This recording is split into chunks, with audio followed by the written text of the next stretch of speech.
My name's Lucas Meyer, 19 years old in 2019, taking a gap year before uni and working at a small retail shop in Amsterdam, Netherlands. The place, run by Richard and Susan with their son Ethan, felt like a family at first. Cozy, tight-knit, everyone pitching in.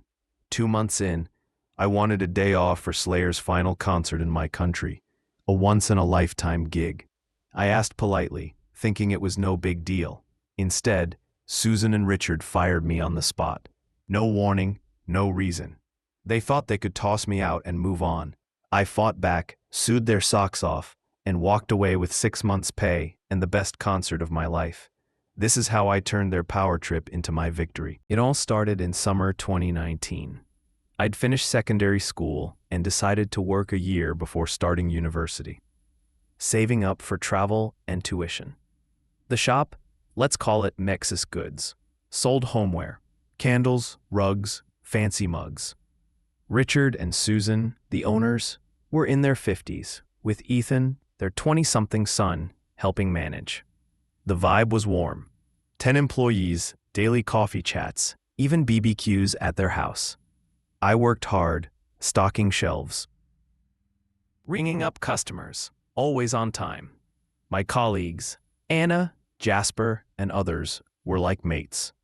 I thought I'd found a gem of a job, a place to coast through my gap year.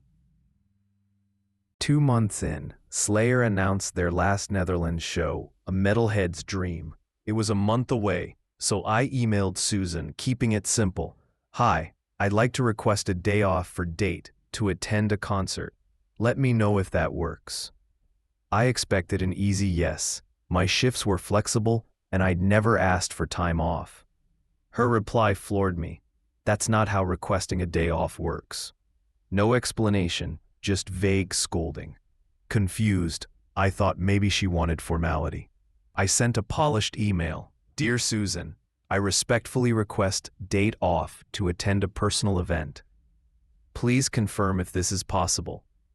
Her response? You need to seriously rethink what you're doing. It made no sense, but she didn't say no. So I clung to hope. The next workday, I biked to the shop, locked up and headed inside, ready to clarify with Richard. Before I could speak, he cornered me. Still want to go to that concert, Lucas? Caught off guard, I nodded. Yes. His face hardened. Take off your vest and go home. Time froze. I stared, words sinking in, as Anna and Jasper prepped the shop nearby, oblivious. Shock turned to anger, burning in my chest. I'm not confrontational, so I peeled off the vest, handed it to him, and walked out. No words. Biking home, my mind raced. Fired? For asking for a day off? It was insane. At home, I told my mom, who was livid. That's not right, she said. We emailed Susan and Richard, asking why I was dismissed.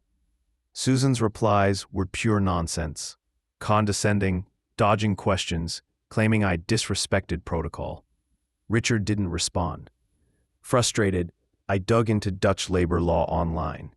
Jackpot.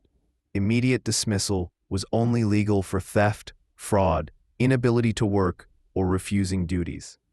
I'd done none of those. My request was polite. My work solid. They'd screwed up, and I wasn't letting it slide. ... Mum suggested a lawyer. I met with Femke, a sharp labor attorney, 2 days later. I laid out everything. The emails, the concert request, Richard's words, my clean record.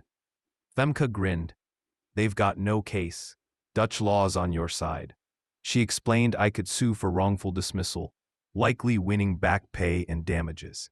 I was all in. We emailed Mexis Goods, demanding reinstatement or compensation. Susan's replies grew snippier, insisting I'd abandon my post. Richard stayed silent. Femke prepped for small claims court, warning me it'd take months, but was a slam dunk. They'll regret this, she said. The concert was 3 weeks away, and I wasn't missing it. I bought my ticket, figuring I'd fund it with savings.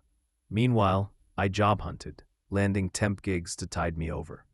Femke and I built our case. My emails, work logs showing perfect attendance, colleague statements from Anna and Jasper confirming I'd done nothing wrong. Susan kept emailing, doubling down, even claiming I'd been insubordinate. It was laughable. She was digging her own grave. I pictured her smug face, thinking she'd won. Not this time. Court day arrived, 6 months after the firing. I suited up, nerves jangling, Femke at my side. The small claims court was stark, wooden benches, a no-nonsense judge. I expected Richard or Ethan, but only Susan showed, alone, no lawyer. She wore a fake smile, radiating confidence. Femke whispered, "She thinks she's untouchable." The judge called us up. I went first, calm and factual.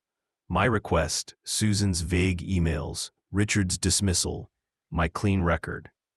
I presented our evidence, emails, logs, statements. Susan followed, starting composed. She claimed I'd been unprofessional, demanding, and quit on the spot. It was all lies, and Femke tore it apart, pointing out her emails never cited specific violations, and Dutch law required documented warnings for dismissal. Halfway through, Susan cracked. As Femke stacked evidence, my work logs, Anna's statement, Susan's facade crumbled. She snapped, calling me a spoiled brat, an entitled kid who didn't respect authority.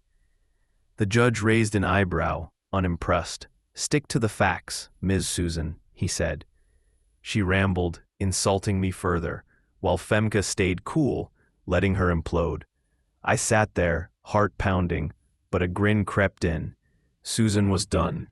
The judge adjourned, promising a ruling in weeks. Femke clapped my shoulder. "We've got this." I heard through Anna, who still worked there, that Nexus Goods took a hit. Susan and Richard's family vibe soured, staff morale tanked, Ethan quit, and customers noticed the tension.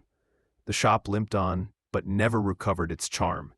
I used the payout to fund my uni start, studying graphic design, and never looked back. Susan and Richard thought they could bully me out for daring to have a life. I played by the rules, used the law, and hit them where it hurt, their wallet. That moment in court, watching Susan unravel, was worth every second of stress. I got my concert, my money, and my justice. What do you think of my story? Drop your thoughts in the comments. I'd love to hear how you'd have dealt with bosses like Susan and Richard.